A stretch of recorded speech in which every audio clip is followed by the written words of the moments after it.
Do you know about the Mandela effect? Yes. I feel a little bit like Kim Kardashian being kidnapped might be part of the Mandela effect. Kim Kardashian is the Mandela effect. I mean, I've never heard that before. When did she get? Really? I'd heard it before, but then I was thinking when, because it wasn't as big of a thing as you'd think it would be. Like you were saying, it was sort of like swept under the rug quite quickly. Yeah, but she does talk about her trauma with it, but it is like, I don't know. I guess it's like how she also lost her engagement ring was stolen as well, wasn't it? At one point. Yeah. I mean, maybe the problem here is that I maybe don't pay as much attention to Kim Kardashian as it appears that crawlers do. I don't think you can call Mandela effects just on the things that you don't know. I don't think it can. No. To be fair, I don't know what it is. I'm just interested in them like a David Attenborough. Like I watch Keeping Up with Kardashians like a David Attenborough documentary. You know what I mean? It's like, what the fuck? I don't think I've ever seen Keeping Up with Kardashians. Harry is actually class, you know. I don't understand, like, it's because it's such a big show. I've literally never seen a single It's on Netflix, but like the old ones. The old ones are the best, yeah. Do you know the comedian Catherine Ryan? Is she the Canadian one? Like Canadian Irish, yeah. On her podcast, telling people everything. Like literally every week, she'll spend 20 minutes obsessing about what the Kardashians have been up to. Like, if she's almost like their official biographer. It is insane. Like, I think it's weird because it's always like through peaks and troughs of like everyone always has a highlighted moment in the Kardashians. Like, there's always a moment. Like, I remember in 2016, like how big Kylie was for like our generation, especially like young girls, like because it was like all about the lips. It was all about her. Like the first 18-year-old billionaire or something. Yeah. They do have terrible taste in men, though, don't they? Awful. But this is the thing. They all have terrible taste in men, but it's like every time, for example, Tristan cheats on Khloe, Chris always ensures that something bigger happens. So it kind of takes that away so she can still be with this terrible man without people judging her. Like, how long has that show been going? Yeah. Oh, God, it's got to be a decade now, isn't it? It is over a decade, I'd say, because Kylie, it must be like the noughties when they started. I'm going to Google it. I feel like Keeping Up with the Kardashians is sort of like, I'm not being snobby about it at all. You know, there's people who are like, oh, why would you care about the Kardashians? And, you know, I always get people who say the same thing to me about like enjoying professional wrestling. You know, it's because you can't care about the important stuff all the time. 2007 for context. 2000. Oh, really? It's weird that one of them is basically the reason why O.J. Simpson got off, though, isn't it? Right? Oh, that is mad. Yeah. But like again, like you don't even correlate that like kind of. I know they've become their own brand. It's insane. Wild. Should we talk about something other than the Kardashians? Yeah, sorry. Are we musicians? Yes, obviously. I think because obviously we're waiting for one of you, but it might be useful if each of you say who you are and what it is you do. Sort of like we're on like an early 90s pop music breakfast show. Like a speed dating TV show. That kind of thing, yeah. Which member of Crawlers would you date? Like... See the UK. You won't remember See the UK, will you? No. Sorry, I'm gonna be dead soon. Right. When do you go left to right and say who you are and what it is you do? I'm Harry and I play drums. I'm Amy and I play guitar. I'm Holly and I sang. You sang? Sang just once. Just once in my life. I used to sing. And Liv, who has a terrible habit of being late, plays bass. Who will be here soon to tell you that she plays bass. And then it'll be like, this is part of my personality of why I'm late. I can't really grumble, to be honest, about people being late. So I have OCD, and I have been late for things all my life, and I didn't realize until I met other people who had OCD that this was actually a thing. You know, it's like, you know, when you get people who kind of get an ADHD diagnosis and they're like, oh, it all makes sense now. Me. When I met other people with OCD, I was like, oh, yeah. Oh, you have problems doing things in the right order and leaving places on time and stuff. So it's quite liberating. Unfortunately, society doesn't really work if everyone is like that. No. And this is the thing. I think like... No. It's like a whole meal. No. But anyway, I think it's weird. I think especially now that we've become more aware of like different things like can face us, whether it's just like, obviously, because I have ADHD and pending other things too, which I talk about. They're pending. I'm working on those diagnosis pending. Diagnosis currently pending. But it's like it's a lot easier to explain about why I'm certain things, but still it doesn't make it easier to fit in with the societal norms of the things that are a lot more difficult with the way Yeah. yeah. Yeah, I used to have a boss when I would turn up for work, and I was half an hour late, like every day, like for like 6 years, and I always made the time up. I'd always work super late, but he would I would walk through the door, and he'd be like, he'd be friendly, he'd be like, "Here we go, it's Timmy Timex." That would be his sort of joke, Timmy Timex, and I would be like, in my head, I'd be going, "You have no idea how many times I had to touch the outside of my door in order to leave my house," But you couldn't say that because that's not a thing that I would say it now, but at the time it wasn't something you could say, But at the same time, if I was like a surgeon, right, I couldn't be like, "I'm really sorry that I'm 30 minutes late for your life-saving operation because I can't. I had to touch the door 3 times." Do you know what I mean? I don't really know what the answer is. It's like we're all coming more aware, but at the same time, how does it fit in? This is it, and it's like we're very much like, obviously, as people who are like neurotypical, whether that be from a mental disorder or kind of like a learning difficulty, like you have to adapt the way you work to kind of make yourself fit further. Like one thing that works in my brain is I have to wake up way earlier because the amount of stuff I do, I know it's going to take a lot more time to do it because I always end up having to stare at a wall or have like sort of a brain freeze, or things may take me a little bit longer, or I'm so forgetful that I've got to kind of brace the amount of time that it'll take me to forget my keys and then run back and get them, or forget my phone, and I have to kind of become a lot more lenient. And that's very much been my goal of this year, to be better at those things, because sometimes it gets on top of you, but it does sometimes it's hard realizing that other people just get on with it, you know what I mean? Yeah, no, totally. It's a little bit like, why me? But I think it's really important to sort of not sort of feel sorry for yourself and to actually challenge these things. You know what I mean? Like, actually, I think that's good. I know we've gone straight in with the heavy stuff, which is sort of what I do really. But I promise I will come back to music imminently. You've talked a little bit about psychosis, though. Yes. Do you want to? Do you fancy telling me about that? Yeah. Yeah. So in 2020, like with COVID and everything, I wouldn't say I was like mentally, obviously I had ADHD and I had other things like that, but I was quite like mentally, I'd never really struggled with great. God, the room's gone so quiet. You know that meme where it's like, in 2007 I suffered with a depressive episode. That was episode. But I'd never kind of suffered with that, and suddenly I just, out of absolutely nowhere, whether it was because of COVID or because I have like a lot of anxiety in my family and depression and other mental health problems, I just started extremely suffering with like extreme depersonalization and psychosis. Like I was seeing things I didn't feel real. I was hearing things, and I was just so unwell. Like obviously Amy, I didn't know Harry at the time, but like I was having to skip rehearsals. I felt like I couldn't go on one train because I thought they were going to hit me, and like it was a really shit part of my life. I didn't think like I'd be able to do music after it for a while because it was so, I don't know, I was so unwell, and I couldn't even like leave my bed most days, and I thought that was kind of it. But then it took me kind of like I moved back out my family house again and moved to go to uni, and I started slowly bettering myself in peaks and troughs. And I sometimes still suffer from like dissociation, but I haven't been in psychosis for a while, which is great. What do you think? So what do you think it was, though? Have you spoke to a doctor or anything? Yeah, well, I spoke to a doctor and they just said it was like an anxiety thing. I was going through like a lot of weird issues all at once. Like it was like parents' divorce, abusive relationship, plus COVID, plus family who all have terrible mental health problems.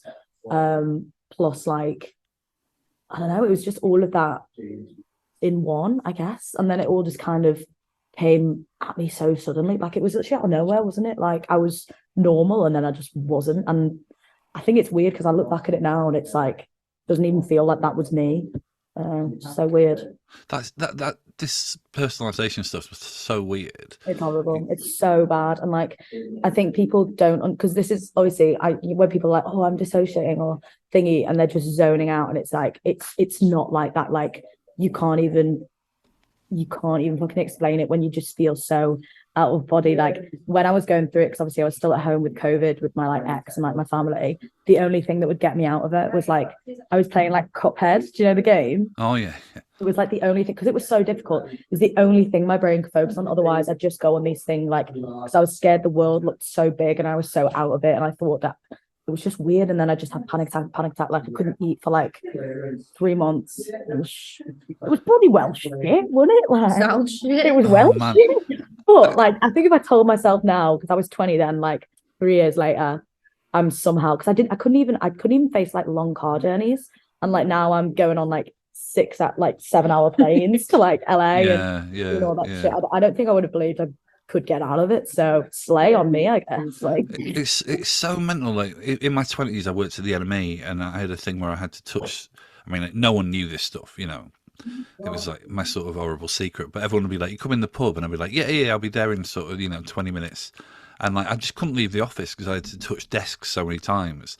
And then like it's almost like I did it so I get so worked up that I remember I used to almost see myself like The Sims, like sort of I could almost see myself. It was so crazy, man. Crazy. Out of body experience of you doing this. It was kind of like, I mean, the thing is, I'm actually quite interested in that stuff anyway, right? I'm quite interested in spooky stuff, right? But it wasn't like, yeah, I mean, I suppose, yes, but not in the way that people talk about in a sort of spiritual way. Do you know what I mean? It was more just like, I don't feel like myself. yeah, it's almost like you are playing your brain. It's and I don't know, everything just seems so much like it's so autopilot detached. sort of It's fucking awful. Like I always know that I'm dissociating because like I've got tattoos now. And obviously because I don't recognize my hands in front of me, when I see the tattoos, it's almost like this weird figure in front of me. He's got like markings and it freaks me out. Obviously I've not experienced that in a while because I'm medicated now. But I never go anywhere near TikTok, right? Because I'm 42, and I think that anyone who's 42 shouldn't be anywhere near TikTok. But so much is sort of made about like your following on there. It's interesting. I guess the very forced link I'm making here is, I hear that I'm lying. I have occasionally been on TikTok, but every time I've been on, like sort of like to see sort of OCD content, I just can't believe what bad advice is given on there. oh, it's fucking shocking. It's just like, I think with TikTok, with anything, like there's just so many people on it and so many people talking. It's like often bad things, like bad advice, like you say, but there's also like really amazing things on there that work for people, but yeah, there is definitely just like so much information and content to digest. It's like, who should I listen to? Yeah, and everyone sort of diagnoses themselves based on a TikTok. Yeah. It's like, go see a professional, please. Yeah. Like obviously it's really nice when you're kind of struggling with something to kind of have a community of people who are struggling too, but I think a lot of the time like it can be really negative. Like one thing that I've noticed with a lot of people, because a lot of my family and friends like suffer with like BPD, which is, it's not called BPD anymore, it's called borderline personality disorder, and obviously it's caused by trauma.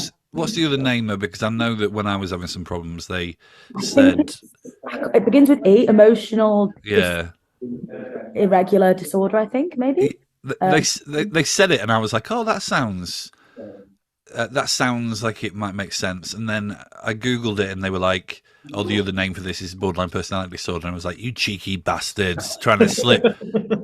Because I hate that BPD thing. It's like, who are you to tell me that my personality is borderline? Do you know what I mean? Like, that's it though, because it's not actually that. It's a thing impacted by trauma, and obviously my mum's a therapist, and I'm very grateful as someone who's suffered from mental health problems in my young life, like to have that kind of thing. But with BPD, what's needed is extreme self-care, and I'm not talking about wear a fucking face mask. I'm talking about not a fucking bath and a cup of shit, a cup of tea. I'm talking about like you need therapy. I love these kind of Scouser, kind of like this sort of Scouser archetypal character you keep slipping into the other way. That is the only voice we do on tour. We become thick Scouser. Peeking the northern blood in us, but it's like you need therapy, and you need very emotional support around you. You need to it's like a lot of self-work, but obviously it's like people aren't told these things. They're just kind of in this group, people being like, this is me, da, da, da, da, and it's like, you know, it can be quite upsetting, I think, for a lot of people who've discovered they've something like that, and I feel almost isolated in it. I'm gonna move off mental health actually, because otherwise it's really weird. I did an episode of the podcast the other day where it was with the band Mom Jeans, and we just ended up talking about jerk chicken for about 20 minutes, and then realised that we hadn't talked anything about new music. So I feel like rather than this being all about mental illness, we should probably move on. That's enough. Set that aside for a second. Yeah, so just putting aside the minor issue of borderline personality disorder. So I've only been to Warrington once. I went when I was 16 to see a festival. And you never came back. Up the wire. I went once. I went to see a festival, the V96 it was. I was 16, and I didn't have very much money because I was 16, and I went to a porta potty, you know, like a portable toilet, and I was having a poo, and then next to me was a £50 note, and I was like, amazing, because you can't give a £50 note back, because who are you going to give it to? You know, it's just. I'm intrigued to know where this story is going. No, that was basically it. I mean, This took a very sharp turn. I didn't really need to include the having a poo bit. That was like the sort of I more. feel more contextualized now, though. Like, I was nervous that you were going to say someone pushed the portaloo over. No. They didn't do that back in my day. you know what though? That's happened to me. Like, I remember I was at the Chippy. You got pushed over the port. No. Sorry, no, about the money. Like, I was with my ex. I was like 17, I think, and we went to the Chippy with my friend, and we were like, "What's that bag outside?" And obviously, like, I live in a bit of a rough area. It was definitely like a dealing thing, but we went outside and it was £100 in like a baggie, and like, that's drugs, right? Surely. Yeah, well, I'd never seen so much money in my life. Like, do you know what I mean? I've really never. Obviously, this was before we got signed and before I knew what money was or anything like that. So I was a bit like, "What the fuck?" And we ended up like, Gonna go buy some sweets. well, we ended up getting a free chippy, didn't we? Got a free chippy. So you're back there. You're back to Brookside.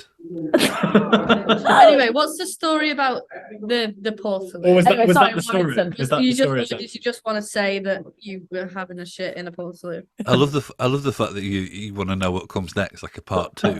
I do want to know No, anything do that you- involves for Warrington, I part want to know. Do you not think, as far as Warrington anecdotes go, the fact that I didn't have any money, I went to the toilet and I found a £50 note. Do you not think that's like interesting What did he enough? spend the £50? Well, I just thought there might have been a punchline at the end of it. Not everything has to be a 10-part podcast. It's just a little anecdote, isn't it? Well, yeah, that's true. Well, what did you spend your £50 on? Chips, I think. Just Me too. And found some more money. It was a very expensive festival, if I remember correctly. It was my first ever festival. at Victoria Park. It was. Is that the big park? Yeah, it's the only park. Yeah, it would have been that one. I don't really feel like I actually experienced Warrington. Really, I just sort of stood in a field, you know. So I suppose there's not much more than that. tell me about the record you put out in. Was it November? Yeah. Loud good. without noise. It's good, isn't it? Ah, That's well good, that. all right. It's not bad. It's not shit. That's for sure. I don't understand the song "Hang Me Like Jesus," though. I mean, I don't know whether anyone's told you this, but Jesus was actually crucified. I knew someone was going to say that. So, okay, obviously, firstly, crucify me like Jesus doesn't ring as well. Also, Fall off the in order to top. be crucified, you have to be hanging there, don't you? So it still counts. Yeah, I get what you point. I would say like suspended as opposed to hanging. You know. Suspend me like like Jesus. Jesus and burn. So hang me like Jesus is not about like the actual crucified. It's like laying there in front of all the people who kind of hurt you, and kind of, rather than the crucified, it's like almost standing among your fears, like Jesus kind of did, like while hanging on the cross, rather than the fact he was crucified. Do you know what I mean? Well, but also it's like what you say, he was hanging there on the cross, so it still counts like that. In case you didn't know what it looks Have you like. ever seen this picture of the crazy frogs? I mean, I'm not sure this is going to be great content for an audio podcast, but Right, I'm Have you gonna had a crazy frog? like explain it in detail. So it's Crazy Frog. Anyway. Oh, And it's on a frog. It's crazy. But like this, so when we like got signed, this is the thing. Like with major labels, normally they like Have you heard of Crazy Frog? normally they very much like kind of take control, but we very much went in with the deals, and this is kind of why we went to Polydor. We were like, we want creative control, like, you know. So to kind of slam my, can I swear in the podcast? oh yeah, of course, yeah. To slam my cock on the table, I went in with a PowerPoint saying exactly what we wanted the mixtape to be. And obviously, I did a diagram because obviously everything on the mixtape was kind of involving this whole loud without noise kind of idea and going through the anxieties and all the stuff you use to block, you know, that infiltrates your brain and makes you like stuff. Yeah. But the picture I used for Hang Me Like Jesus was that in front of like the head of Polydor and Geffen, and I was just there like, so this is Hang Me Like Jesus. And it was just a picture of the Crazy Frog like What it was, we didn't have much of a story for Hang Me Like Jesus at that time. It was just like an acoustic demo, whereas all the other songs were like more realized. And we were just like, well, we're gonna have to put a picture on for Hang Me Like Jesus. What should we put on? And then it was just Crazy Frog. No, I Do you get it now? I've done worse pictures. I understand as well. You know, like it was more just. I just wanted to check that you knew. You know. yeah, no, don't worry, and you. Oh, good. What? How do you find Polydor? I like it. I feel like it's really weird because obviously Amy and I studied music, and we went to Lipper, and they always had like what is it, like little guest people come in. And I remember the one time they brought Tom, who's the head of Polydor, in. And me and Amy, we've always been into, because obviously music's like our main passion, but we've always really been into like marketing and that kind of side of like kind of branding and all that type of stuff, which is what kind of put us ahead of a lot of bands, I think, at the time.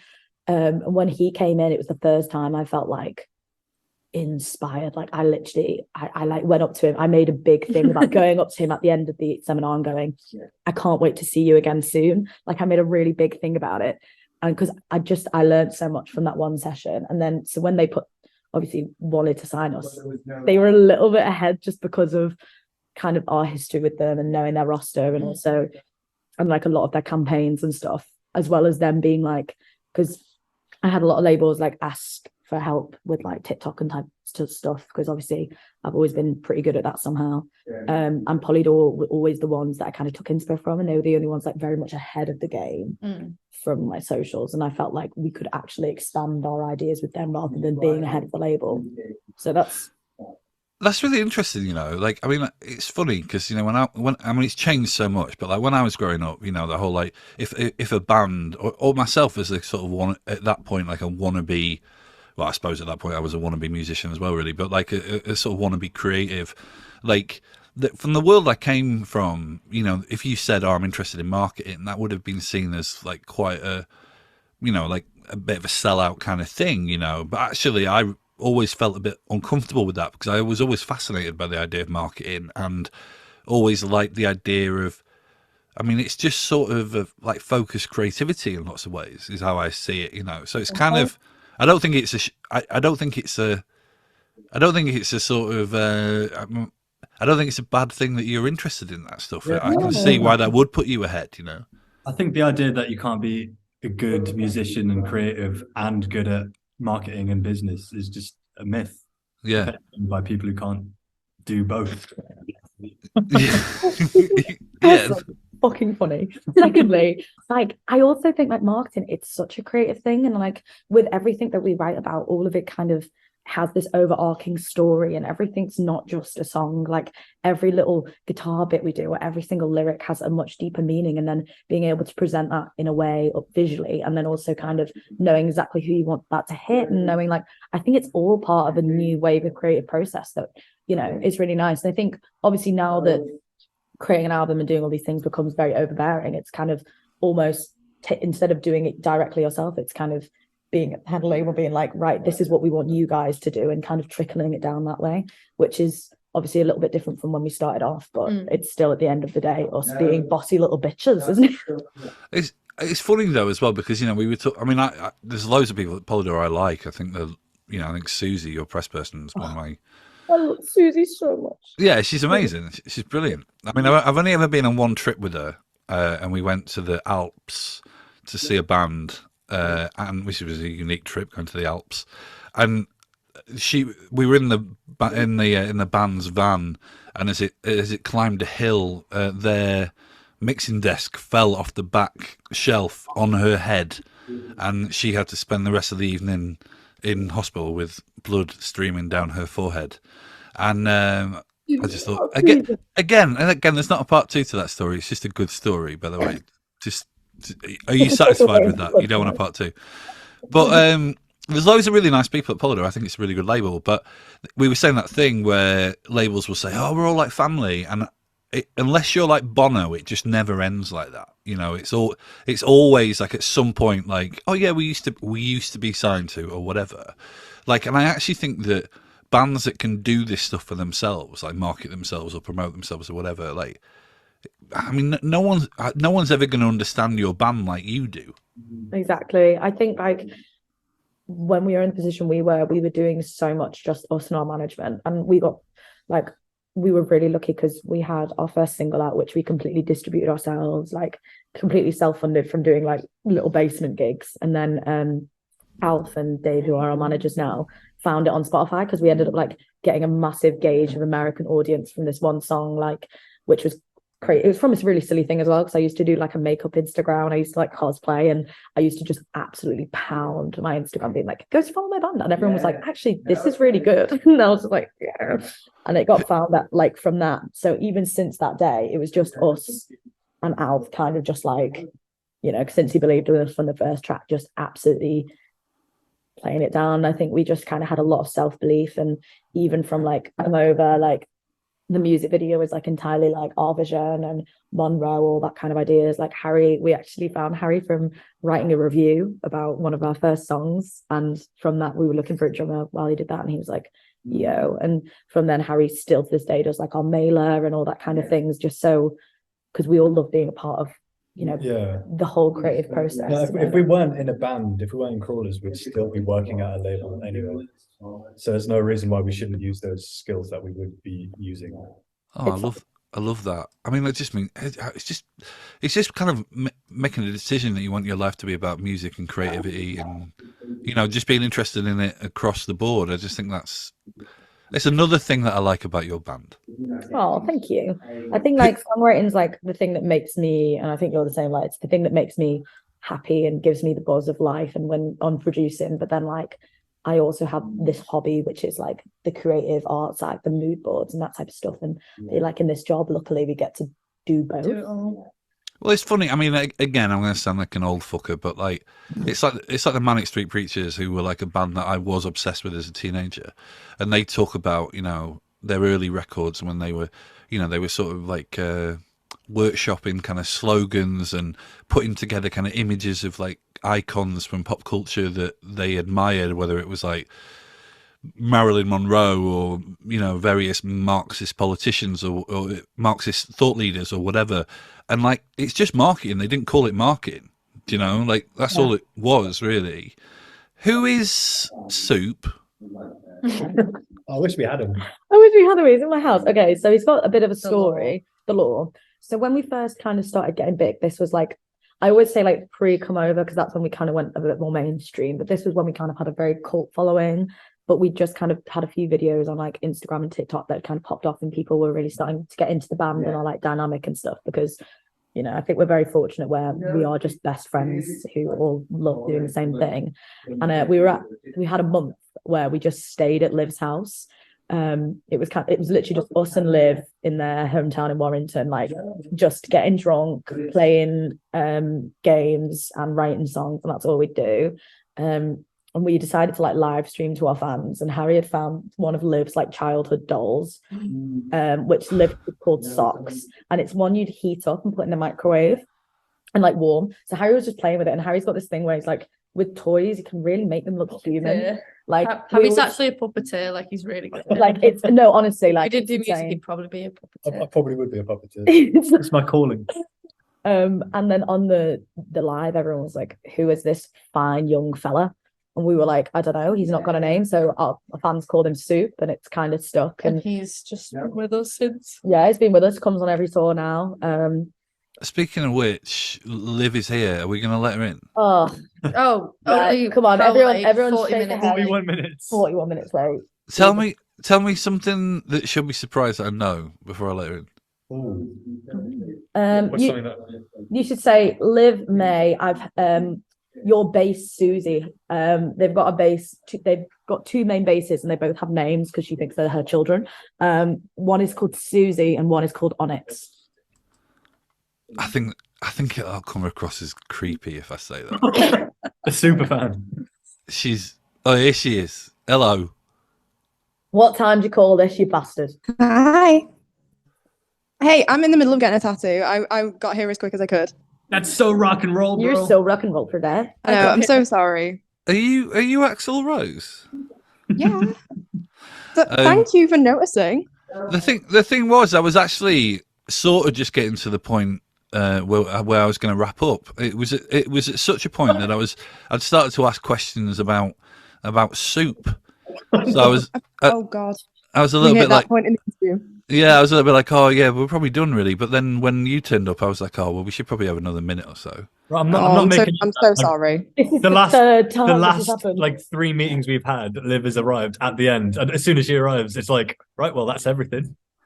Every single time. I see what you're trying to do. Bands hate It's having. not intentional. I swear to God, I'm not trying to be Oh, rude. no. It's just who I am as a person. I'm just chronically late. One thing, It really isn't meant to be offensive to anybody. It's no further thing than just my poor time management skills. I feel one like th- it's getting acceptable now, and it's It not needs to okay. stop. We shouldn't be accepting. Yeah, Liv's just like, No, it's just, honestly, it's Just like, who I am, babes. I'm just 40 minutes late. no, honest to God, it's not something I want to continue doing. Like, I'm going to start treating Well, you everything like like an hour tattoo earlier than appointment? the actual time. Were you late to the tattoo appointment? No, there you go. Well, nice to know where your priorities lie. only because no, it's only because I nearly ran. I am so chronically late. what's your tattoo of? I'm getting some bats tattooed on me. What kind of bats do you know? It's just like an outline, like black work. Yeah, but there's different species of bats though, isn't there? We'll go with fruit bats. We'll go with fruit bats. I bet they're not fruit The bats ones though. you've got at Chester Zoo. I bet they're not fruit Yeah. bats. Fruit bats are massive, aren't they? I don't know. Will, what kind of bats are these? Do you reckon? He's not going to know. Fruit bats.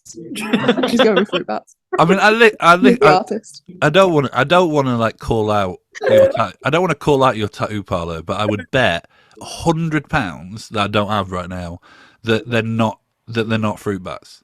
Yeah. Liv's just getting just big turned. tattoos on her. Well, Like, it's literally just an outline. You just turned. Yeah, to little his- sniper you're like, bee. what kind of bats are there? And he's like, wow, fucking fruit bats. I don't know, Yeah. bats. Fruit the bats are the Halloween cutest. kind. The tattoo kind. The Halloween kind. Yeah, that's it. Which is not the fruit bats, though, is it? No, the vampire bats. I'm not sure that's a real species.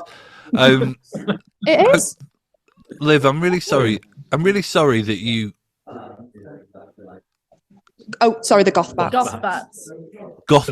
Goth bats. Once again, I'm not sure that's a real species, but I do know what you It mean. is by- now. Liv is a goth bat. Like you Google Liv, like Liv. goth bat, and it's just Liv's face. I'm not. Mhm. I don't have a Wikipedia account, but I might set one up, Liv, just so I can change your name to Gothbat on Please. Wikipedia. Live with To be love. fair, Do you know someone what, James? I really hope you do. remember on our Wikipedia the other day, and then Wikipedia took it down, which I thought Wait, was they very put funny. what? Soup as an extra member. They put it Oh, down as really? moral support. No, soup. Oh, soup, did it get taken off? Yeah. soup. No, it's on. What? Yeah. Oh, thank God. They don't remove that. God. No, that's We're the on reason. Wikipedia now. That makes us seem like actually like a real band. Like legit. We're That's like legit. legitimate band. No, the Legit. reason. The reason why I said who's soup is because soup is listed as part of your members. What the fuck? He is. Also, He's the He's, The hype he's man. actually the only songwriter. Yeah. None of us write the songs. It's It's Sue. just him. Yeah. I Amy. like, We weren't supposed to tell. I know, Liv, but it's just a weight off my shoulders now. I like the fact that this podcast can break exclusives like that. Yeah. There's I wasn't even going to ask this, but I might as well. You write your Wikipedia yourself, don't you? No. No, It just no. appears. No. If we wrote our Wikipedia ourselves, we would be very, very complimentary. Well, the reason I say this is The because best band in the world. there's a line that says, on January 17th, 2023, it was known that their song So Tired was featured on DC Doom Patrol, which, brackets, hopefully, close brackets, shot their career to new heights. That feels a little bit like the money. that feels like a little bit of like that feels like a projected thought. Like so, Well, can I say some funny things about this, right? So we were approached by HBO for Doom Patrol. I've been a big DC fan. Like I had this Superman costume I didn't take off for a whole year when I was like 6. So to be able to be put in like an actual DC show and be part of the canon was great. And they messaged us going, yeah, so we've got this character who we think would be a big Crawlers fan, and there's this scene where she just kind of smokes a spliff, and we want to like listen to a vinyl of Crawlers. Like we really like the song So Tired, which we wrote when we were 16. So for it to be in a song like a show, that's amazing. So we can't see the clip because obviously it's an American show, isn't it? Oh no, I get an American. I think it's on Amazon, you know. I don't know. I see. I'm rubbish. Anyway, I don't have Amazon, but anyway. So we get a fan to send us the clip, and obviously I do their own socials and I kind of send it to our people's posts. So I was cropping the video and I hadn't watched it before. And we were in the studio recording some secret exclusive stuff. And I was like, and I just started pissing my pants laughing. And everyone was like, what's up? And I'm like, guys. And I was like, what is happening? I was like, the song is being used for when she's having a wank. And that's what our song is. And I was like, and the worst thing is, I'm not gonna lie, like I feel like we manifested this accidentally because we have like 3 different songs on this upcoming project we're doing, which mentions masturbation, but it's not like it's in an artistic like like I'm having a wank. Well, actually, some of them are, but that's the point. But then for our song, it'd be like the background of wanking, and like we didn't know this, and like I rang Alf, our manager, and he was just like, "What the fuck? That's funny, that isn't it?" All very sex positive. Yes. When you played with Michael McRomance, did you meet Gerard? No, but he said our name and I had a panic attack. So Yeah, genuinely like nearly passed out moment. Well, he said the Crawlers. Yeah. But, you know, we'll let it slide. Well, he Shout out to the crawlers. And he also called Warrington Manchester, but I don't think anyone's forgiven him for that. I've not. I did pull my septum ring out during that play, during us playing that thing, like the mic. I had like a mic and it went on my like septum ring at the time. And I ripped it out, and like it was on the stage. So that means that Jared Way has stood on my septum ring, and like I'll take that to the grave. I think. Yeah, I mean that's basically marriage, isn't it? Yeah, I think so. I think we're married now, actually. Yeah. The reason I said is works. Yeah. That's how it works. Is that how you like sign the legal papers? You just step on someone's septum and you're like, well, there you go. Yeah, they don't really tell you that. The reason why I said was because he's a big Doom Patrol fan. Is he? Is he? No Yeah. fucking way. Yeah, he did that. Did He you might do have put us Umbrella forward. Academy? Well, he did that. He did like a comic, like an imprint for DC for a bit that was called Young Animal, and one of the comics that got rebooted as part of that was Doom Patrol, which is kind of I think what led to the series. Wow. Didn't he do Umbrella Academy? Yeah, he did. Yeah. That's kind of like his own creation. But he did this thing for a while, and I don't actually know why it ended. Weirdly enough, unless you 4 agree, Gerard Way is basically the only friend I've really ever made in music. He's like the only band I've ever become friends with, really. And he did, and there's definitely going to be about 5 or 6 people who, if they hear that, might message me and say, "I'm your friend, James." So, you know, apologies to those people. But he did this little imprint where he like rebooted a bunch of like lost DC like franchises, and one of them is Doom Patrol. That's so sick, honestly, because I think like My Chem were like, it was like a few other emo bands. It's like My Chem and like Fall Out Boy. They were like my first kind of like introduction into like getting my own music, because obviously like I'd grown up on like goth music from my mum and like punk from my dad and like kind of like Arcade Fire, the Smiths, that type of music with my family. But like they were the first music I found by myself, and like I think if it wasn't for bands like that, I wouldn't be in a band now, and I wouldn't be writing the sad ass shit that we do. Do you know what I mean? They were the first ones to have lyrics that made me go, "Whoa, I'm putting that in my Instagram bio. That is fucking crazy. That's fucking crazy." You know what I mean? And like, I think it's like such a cute and weird little full circle moment though. Like if you think about that, like like you just said, Hol, these are the bands that are the reason that you were in a band. No, and then we supported them, and now our song is on one of the shows that was pretty much set off by Gerard Way. That's silly, isn't it? What a It's a silly really book. Who busted lovely us to do but this? bizarre full circle moment. Life's strange. Life is so weird. Life's so fun. Life's so fun. On that bombshell, let's call it a day. But I hope we cross paths at some point in the future, because I think that you are a very good band and nice people. Oh, thank you. We've loved being on so much, and thanks so much for having us on and chatting shit. Yeah, thank you for having me, even though it wasn't very Yeah, long. for about 7 minutes. Yeah, but so I enjoyed myself. Liv, I if don't we know about you guys. Lovely. Me too. Liv, if we do it again, let's aim for 8, maybe even 10. Okay, All right. I will be there. I promise. See you Liv, I'm guys. only joking. Bye. Bye. Bye. Bye.